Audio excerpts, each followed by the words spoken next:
Hello, adventurers! My name is Chance. Welcome to my spellbook, and thank you so much for tuning into the fourth and technically final subrace of the Dwarf.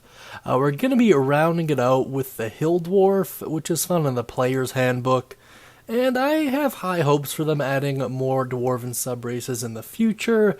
But in terms of what exists at the time of this recording, this will be the final one we're going over in this channel. 2020 hindsight, I did go over them kind of out of order, so I am sorry about that. I doubt anyone other than me and maybe a handful of others really noticed, but yeah, I'm sorry about that regardless. In any case, if you want to see the full dwarf or even the full race playlist, either click on that top little card there, the little eye icon, or wait until the end and click on one of the end screens there. In any case, let's now move on to its mechanics. So right off the bat here, there's not really a whole lot to go over. You'll notice this with a lot of the player handbook subraces. They're very, very simple.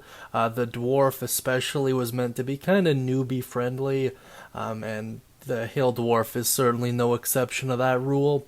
So right off the bat, you get a +1 to wisdom for your ability score increase, and you also gain access to dwarven toughness. Your hit point maximum increases by 1, and it increases by 1 every time you gain a level. So essentially, if you take your character up to 20th level, you'll get 20 extra hit points by the end of it, which is okay, I guess. There's a feat that does something very similar, so I don't know. The usefulness may vary. I find as you get to those higher levels, typically a couple extra hit points doesn't make a huge difference. That being said, if you're also playing a barbarian, you have that resistance, which effectively, more often than not, will double your hit point total. At least that's how the math works out, because you're only taking half damage.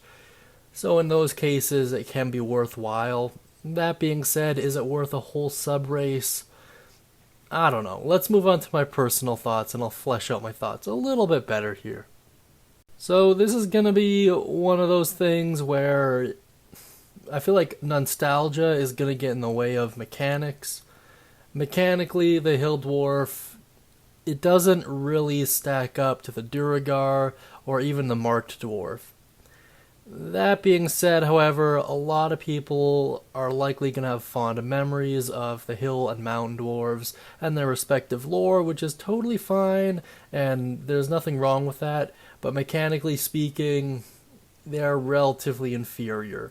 However, if you're only playing with the player handbook subclasses, or subraces rather, then you kind of get into the field of, does it really make a huge difference?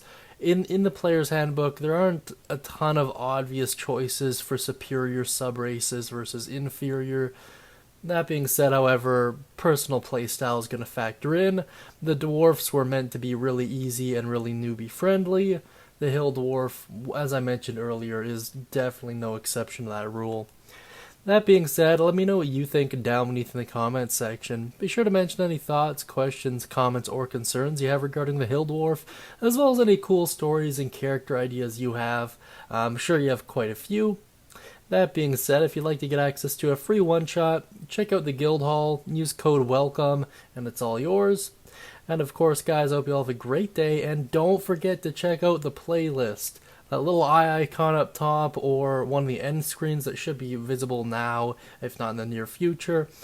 And I'm going to be just jamming out a lot of these. I have to cycle back to the Dragonborn because I overlooked two somehow. I don't know if they just weren't added into D&D Beyond back then or whatever, but so yeah, I gotta do that, but almost all of them are animated. I just gotta do the voice work, so yeah, I will talk to you guys all again really soon, and just be expecting a ton of uploads. That being said, hope you all have a great day, and of course, happy adventuring.